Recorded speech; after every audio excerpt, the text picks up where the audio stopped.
Let's take a look at a little bit of a more complex molecule here, which is ascorbic acid or vitamin C. And this is a good example because it's starting to look a little more complicated, but not too much more complicated. But the reality is, if you know how to do assigning the hybridization this way, even if I gave you a 1,000 atom protein, you should still be able to get it completely correct. Vitamin C is a really important molecule to actually think about in terms of thinking about its shape and its hybridization. Vitamin C is an antioxidant, so we might remember that from when we were talking about free radicals. Free radicals can cause oxidative damage. These antioxidants, some of our vitamins, including vitamin C, are antioxidants. So that's something that a lot of people in the general population know if they're into their health. But another really important thing about ascorbic acid is that it's an enzyme cofactor. And a cofactor just means that it's some type of molecule or atom, in this case it's a molecule, that's required by an enzyme in order for the enzyme to carry out its chemistry. And the chemistry that the enzymes that vitamin C are a cofactor for are responsible for putting oxygen OH groups onto collagen molecules in order to form what is the collagen triple helix. And collagen is the main constituent of bones, of joints, of connective tissue, of many important structural parts of our body. So you can imagine that vitamin C is very important because we need to keep our collagen intact. Collagen is actually one of the most prevalent proteins in our entire body, and it makes up a large part of our cells. So you can imagine if we don't have collagen that is in this triple helix, we're going to run into some problems. Does anyone, or I'm sure many of you do know, but can someone tell me what the name is of the disease if you have a deficiency in vitamin C? Scurvy. Yeah, scurvy. So scurvy, most often associated with ships because of the 1500s and 1600s and 1700s, when boating technology was far above biochemistry technology. So people could make ships and go on these long journeys, but people did not yet understand they needed to keep certain vitamins in their bodies, such as vitamin C. Maybe also they didn't know about, well, they didn't even have the structure, so they couldn't have realized that vitamin C is polar and won't stay in their bodies for very long. It will get excreted out through their urine. So they were not thinking about how quickly they could run into trouble in these long sea voyages. And I don't know how many of you had a unit on explorers in elementary school. I did in 5th grade, and one that always sticks in my head is Magellan's trip around the world, who led the first fleet of ships around the globe. What they did not mention to us in 5th grade was that 90% of his men died on that journey. And you know, I understand we were young kids. I didn't want to know that at the time, but it's interesting and it's really important. And the reason for many of these deaths was scurvy. And it's totally preventable. And in fact, the cure for scurvy, which is as simple as taking vitamin C in any form, was known for, since the 5th century, people started figuring this out. But the problem was there was so much false information as well that it was not a general practice on ships to be treating men that were suffering with vitamin C or using it as any kind of preventative measure. The other somewhat interesting thing I want to say about vitamin C is that it was part of the first ever published clinical study. And this was a controlled clinical study that was done in the 1700s, the first one that's ever been reported. And not surprisingly, it was done on a ship, and it was done by James Lind, who was a Scottish naval surgeon. And basically, he took 12 of his men, so this was not a very large clinical study like they do today, but he took 12 men that were suffering from scurvy, and he gave them a diet, mostly of just carbohydrate mush, because when you have scurvy, one of the first signs is bleeding gums and teeth falling out. They couldn't really eat too much. But he supplemented their diet. He put them in pairs of 2 and supplemented with 1 of 6 things. So 2 of them got a pint of cider a day to see if that helped.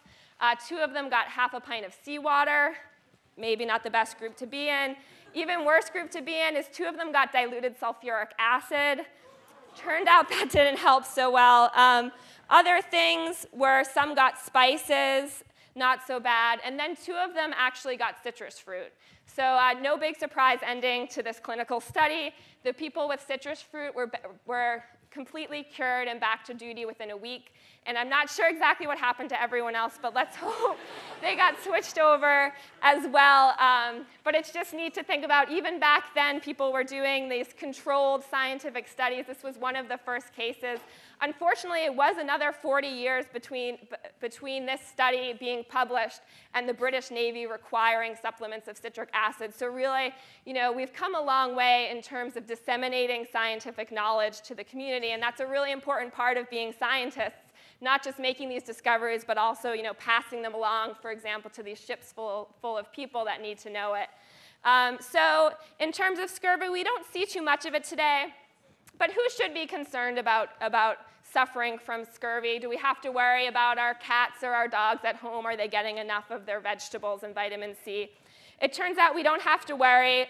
Primates are who should be concerned. So we need to be concerned. Other primates need to be concerned. It turns out that most other mammals actually biosynthesize vitamin C, so we don't have to worry about most of our pets at home. Unless you have a guinea pig, and they don't, in fact, biosynthesize vitamin C. So I think they supplement most guinea pig pellets with vitamin C, but maybe keep an eye on your guinea pig. We primates and guinea pigs are the only types of mammals that don't actually biosynthesize their vitamin C. So again, vitamin C is a cofactor. That means it needs to bind to an enzyme. It means that the shape of vitamin C and the hybridization are going to be really important. So let's take a look and talk about some of these carbon atoms here. And you can look at your structure of vitamin C in your class notes while you're doing this. And first, I want you to tell me what the hybridization is of that carbon A in the vitamin C molecule.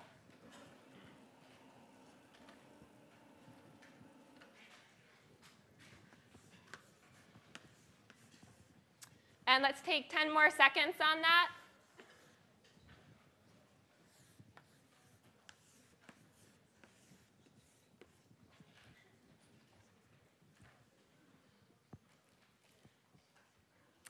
Okay, 78%.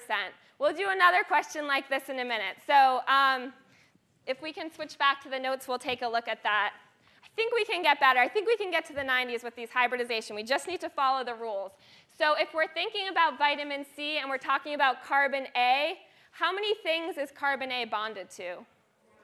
4 things. We have 2 hydrogen atoms, an oxygen, and then another carbon. So that means we need, if it's bonded to 4 things, we need 4 different hybrid orbitals, so it needs to be sp3 hybridized. All right, let's try this again, but just shouting out, what is the hybridization of carbon B? Good. OK, I'm going to say that was about 90% of you I heard, which is excellent. sp3. What about carbon C here? sp3. Yep, sp3 again. Bonded to 4 things, it's sp3. What about carbon D? sp2. sp2, great. Carbon E? All right, and the last one, this last 10% of you can join in, carbon F? sp2. Great, sp2. All right, so we can also think about shape once we know hybridization and how many atoms a carbon atom is bonded to. What would we say that the shape is of these sp3 orbitals? Or the shape of the carbon atom? Yeah, it's tetrahedral. So this is going to be tetrahedral. And what about carbon D, E, and F? What is the geometry of carbon D, E, and F? Good, trigonal planar.